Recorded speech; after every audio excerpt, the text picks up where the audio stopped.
তোমরা কেমন আছো? আশা করি খুব ভালো আছো।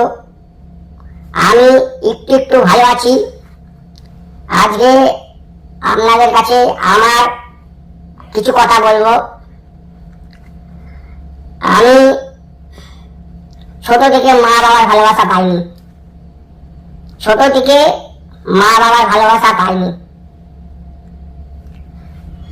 যা বা দিদির কাছে মায়ের মতন ভালোবাসা পেলাম, দিদি লোকের কথা শুনে ভুলে গেল। আর আমি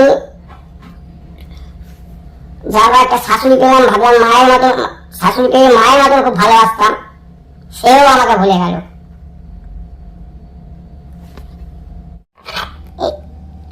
এইটা আমার বাস্তব কাহিনী। আপনারা ভাববেন না যে এটা ভিউজ পাওয়ার জন্য আমি এই কথাটা বলছি। আমার মনের মধ্যে এই কথাটা আটকিয়েছিল বলে একটু হালকা হলাম। আপনাদের সাথে আমি আমার মনের কষ্টটা শেয়ার করলাম। আপনারা যদি মনে করেন যে এই মনের কষ্ট মলম লাগাবো, ব্যথাটা কমাবো, তাহলে সেই চেষ্টা করুন। কিন্তু খারাপ খারাপ কমেন্ট করবেন না। আমি আমার মনের কষ্টটা